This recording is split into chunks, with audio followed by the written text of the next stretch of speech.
manheru akanaka varanda vezimbabwe dzave nguva dzedu dziye dzanhau naBrett Muveti. Episode 25. Nhasi tiri kuedza kushandisa maoranges kuti tiratidze zvatiri kuedza kutaura. Makambotenga here bhegi remaorange kubva kumashopu? Last week but one ndakatenga bhegi remaorange asi handina kupedza, ndakasiya mamwe. Saka pandakazouya kuzotora ndakaona kuti maorange aya akaora. Saka ndakanotenga mamwe new packet. Pandakauya kumba ndakatora mamwe akaora aya ndikada kurasa mubhini. Ndikati aiyo, regai ndimboedza kuita chimwe chinhu. Ndikatora one orange.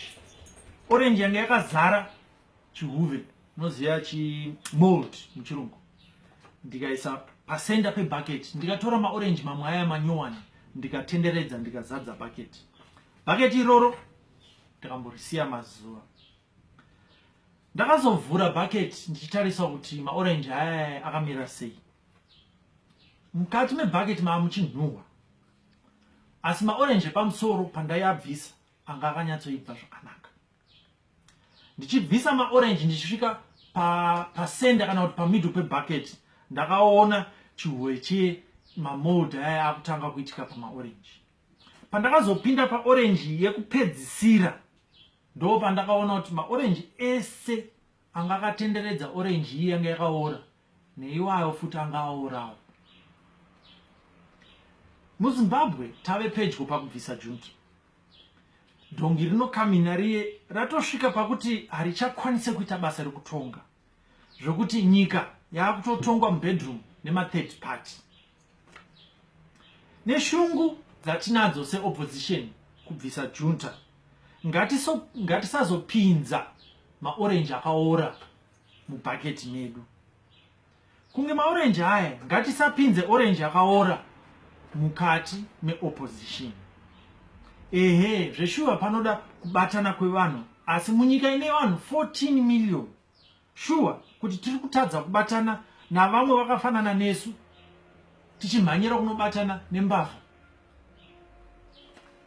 Ngatitarise imwe by-election yakaitwa, ikatorwa nemunhu aive mutsigiri wejunta ndiye akahwina ikoko, achishandisa chigaro chake paanga ari kujunta ikoko kuti abvutire vanhu mapurazi, kuti abvutire vanhu mabusiness, kuti iye awane kupfuma nepozisheni yake mujunta. Munhu iye akatokomborerwa navamwe vedu vemuopposition, achitotsigirwa navo, vachitomhanya kundomubatsira. Oh, nai. Saka vamwe vedu vemuopposition vanokwanisa kundotsigira mbavha nemhondi, asi vachitadza kubatana nemamwe maopposition party nemaactivists akagara achirwisa junta. Ichokwadi. Sei vachidaro? Muconstituency yese takashaya munhu ari independent wekuti tinoenda kunonomutsigira, asi tinotsigira munhu akazvarisa vakadzi vanopfura mazuva emusvondo rimwe chete kana kuti mbiri. Macomrades, kana muri mubato renyu, dzivai kuti takabva kure tichirwisa junta. Takatangirei struggle yacho, uyezve maprinciples estruggle akamira sei. Zivai kuti tiri kuda kuchengetedza utsvene wedu seopposition. Munhu wese akadzidza anogona kuzvifungira.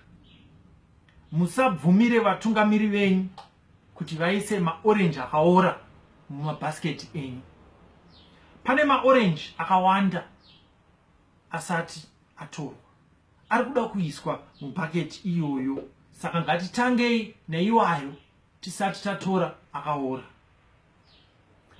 Aya maorange akaora ngaambokandwa musango.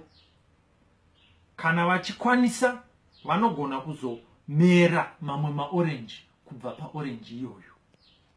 Varanda, ngatichenjerei kubatana nevanhu vakabenefita nejunta, vaya vakashandisa violence vachibvutira vamwe vedu zvinhu zvavo. Isusu seopposition, nekuda kuita government kana kuda kuwina maelections, pane watakambouraya here? Pane opposition yamakambonzwa yakambobvutira vamwe vanhu zvinhu zvavo? Pane makambonzwa akabatwa chibharo?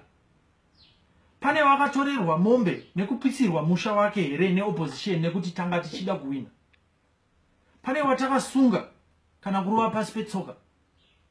Kwete. Saka vaimboita zvinhu izvozvo, vaimboita zvinhu zvese izvozvo, sei tave kuda kubatana navo kunge vasina mhosva? Zvifungirei mega varanda veZimbabwe, musafurirwe navamwe.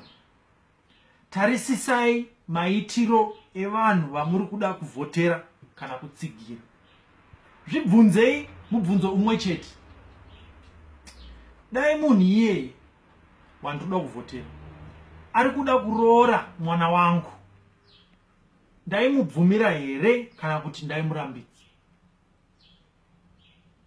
Mhinduro yenyu ipapo inokuudzai zvese zvamuri kuda kuziva pamusoro pemunhu iyeye.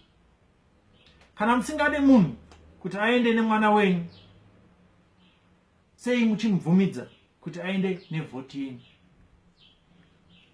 Ndo panoperera nhau dzedu dzanhasi dzaBreaking Vet. Kana mafarira nhau dzacho, kana muchida kuona mamwe mavideos, mogona kuabata paFacebook page kana paYouTube ese anonzi Breaking Vet. Tinotenda.